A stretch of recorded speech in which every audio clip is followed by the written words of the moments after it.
told you to stay off the boardwalk. I didn't hear you come in.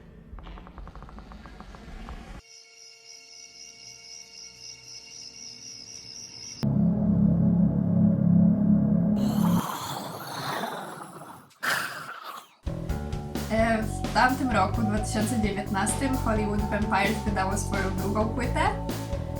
Pierwsza była wydana w 2015 i zawierała same covery, a teraz dla odmiany postanowili nagrać swoje własne piosenki i znalazły się tam tylko 2 covery. Nie interesował mnie ten album ze względu na to, że nazwa zespołu Hollywood Vampires nie brzmi naturalnie, brzmi jak coś do zarabiania kasy. Swoją przygodę z tym zespołem rozpocząłem od zobaczenia na YouTubie kilku koncertów, które tyłka nie urywają.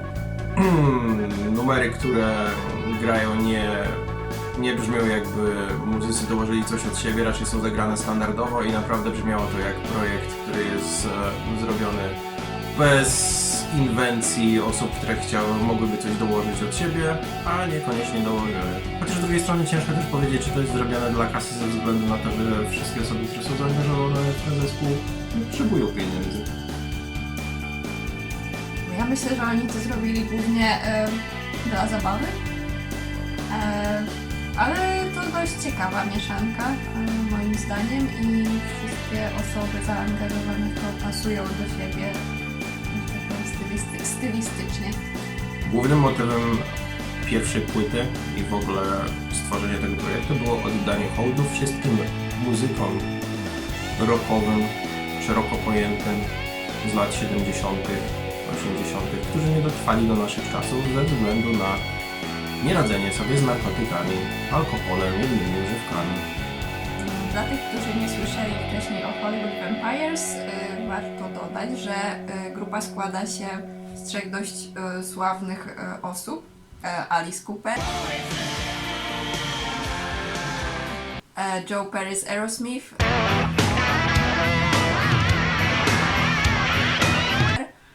i do tego jeszcze jest Johnny Depp.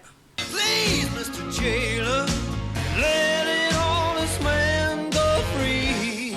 I to jest sytuacja problematyczna, bo osoby, które posłuchałyby tego po raz pierwszy, na pewno będą miały na myśli, aktor dołączył się do muzyków i gra ze względu na swoje nazwisko. Ale Johnny Depp był związany z muzyką już wcześniej, także to nie jest dla niego nic nowego. Też ma na swoim koncie kilka piosenek zaśpiewanych m.in. w filmach, w których zagrał. No i poza tym gra też na gitarze. I będąc młodą, nikomu nieznaną osobą, Johnny Depp przybył do Hollywood, mając w zamiarze zrobienie kariery muzycznej, a jako aktor miał sobie tylko dorabiać, więc jest jak najbardziej związany ze środowiskiem i tutaj trzeba powiedzieć, że radzi sobie bardzo dobrze. No i co Ci się podobało na płycie? Myślę, że podobał mi się cały styl tej płyty, dlatego że kilka lat temu słuchałam dość dużo Alice'a Coopera, no i na pewno słychać jego styl tutaj. W większości piosenek to on jest wokalistą, a to mi się podobało. Poza tym podobało mi się, że piosenki rzeczywiście wpadają w ucho i po pierwszym przesłuchaniu miałam ochotę przysłuchać to jeszcze raz, właściwie całą płytę, więc to było plusem. To prawda, że Alice Cooper się udziela w większości piosenek, natomiast przy wybieraniu top 3 jednym z moich kawałków, który jest w top 3, to jest kawałek, który zaśpiewał Joe Perry, który nie ma bardzo dobrego głosu. Do tego kawałek, w którym on śpiewa, jest coverem.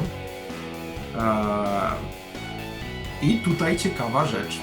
Mimo że uważamy, że trochę wiemy o muzyce, nie znaliśmy takiego pana, który nazywa się Johnny Thunders i nagrał znaną piosenkę, która się nazywa You can't hold your hands around the memory.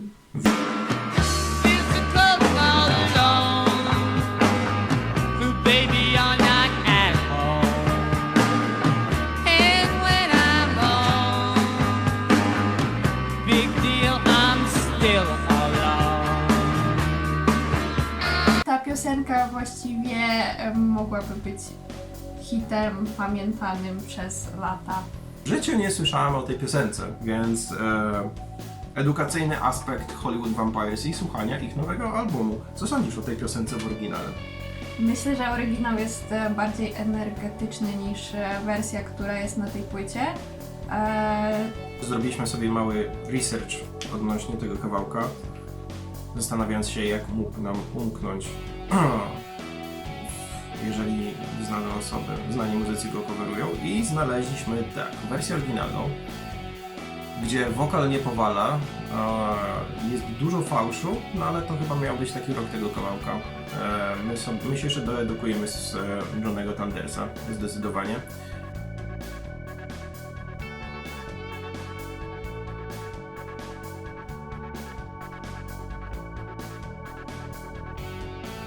Następna rzecz, jaką znaleźliśmy, to jest wersja Guns N' Roses, która została nagrana zaraz po jego śmierci. This one's for you, Johnny. It doesn't pay to try. All the smart boys know why. No i tak, ciekawe jest to, że oryginał, wersja Guns N' Roses i wersja Hollywood Vampires to są bardzo trzy różne aranżacje tego utworu. Mi osobiście najbardziej podoba się wersja Hollywood Vampires. Feel so cold and all alone, 'cause baby you're not home. And when I'm home, big deal, I'm still alone.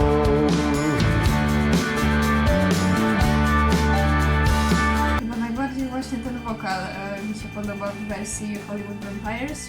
Jest czymś pomiędzy, moim zdaniem, Johnem Cashem a Bobem Dylanem i w tym kawałku, moim zdaniem, sprawdza się najlepiej. Duży plus płyty.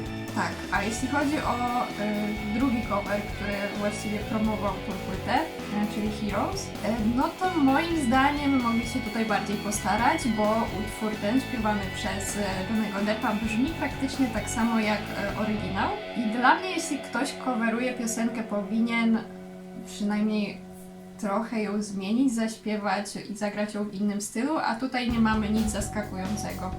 Pewnie jest to jedno z potwierdzeń tego, że dużo rzeczy w Hollywood Vampires jest zrobione dla zabawy i uczczenia pewnych rzeczy. Tutaj ciekawostką jest to, że cover został nagrany w Berlinie, w tym samym studiu, w którym nagrywał David Bowie. I do tego w rozmowie między muzykami Johnny Depp powiedział do Alice'a Coopera, czy możemy to zaśpiewać, i tak Johnny Depp dostał propozycję, żeby on to zaśpiewał. I nawet jeżeli brzmi to bardzo podobnie, jego głos jest całkiem okej, moim zdaniem. Czy jest okej? Czy nie? Jest okej, ale nadal uważam, że jeśli już chcieli robić cover tej piosenki, to mogli to trochę inaczej. I ostatnia rzecz związana z Heroes. Włączając ten kawałek, ja naprawdę mam bardzo dużo skojarzeń z In These Arms, Bon Jovi, z Keep the Faith z 92 roku. Linia basu, sposób śpiewania na początku.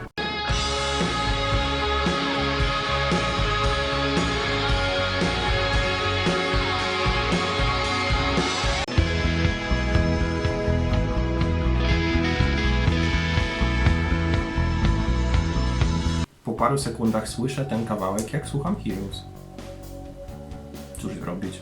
Charakterystyczną rzeczą na tym albumie jest to, że jest tam kilka wstawek trwających od 30 sekund do 1,5 minuty. Jedno intro, jeżeli ono w ogóle jest intrem, brzmi bardzo dobrze i mogłoby być sobie oddzielnym mini kawałkiem na przykład.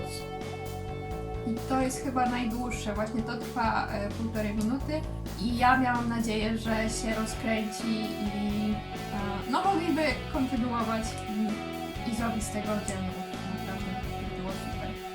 Poza tym sam pomysł wstawek jest całkiem okej i mógłby fajnie budować klimat płyty, ale nie wiem, pierwszy mi się naprawdę nie podobał, covery zagrane dla zabawy, fajnie, cieszę się, że się chłopaki cieszą, natomiast dla mnie tutaj nie ma nic, co mi mogłoby urozmaicić dzień, więc drugi album jest dużo ciekawszy.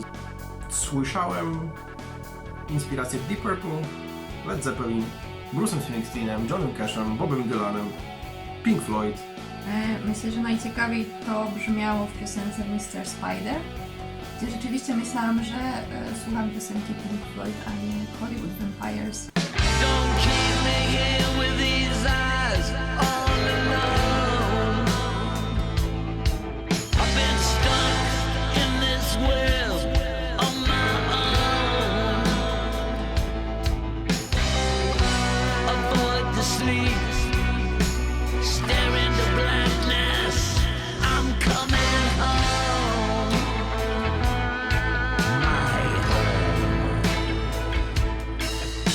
My Może dlatego właśnie ta piosenka znalazła się w top 3.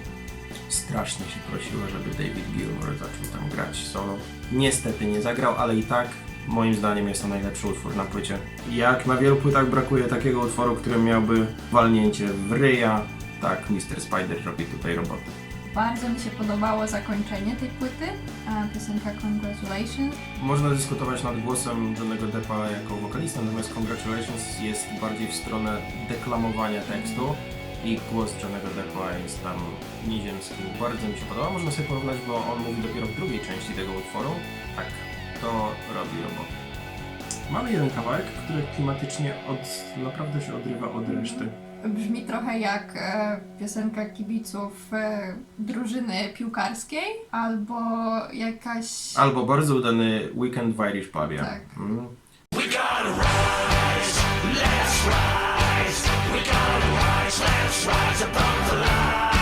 Obejrzeliśmy sobie kilka wywiadów z zespołem.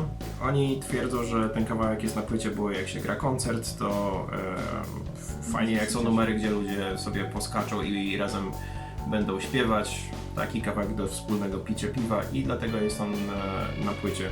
Więc jeżeli rozpatrzymy to w taki sposób, że zostało to nagrane do zabawy, co już kilka razy podkreślaliśmy, że to jest bardzo duża część definicji tego projektu, to okej. Natomiast jeżeli chcemy sobie posłuchać płyty dla klimatu, no to w tym momencie trochę się płyta psuje. Zespół planował trasę koncertową w tym roku i mieli też przyjechać do Polski. No niestety nie uda im się to. Mamy nadzieję, że będzie przełożony.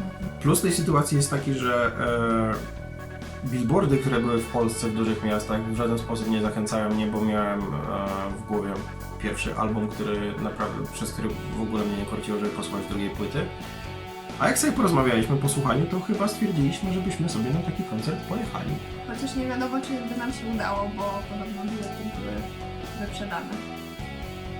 Więc plan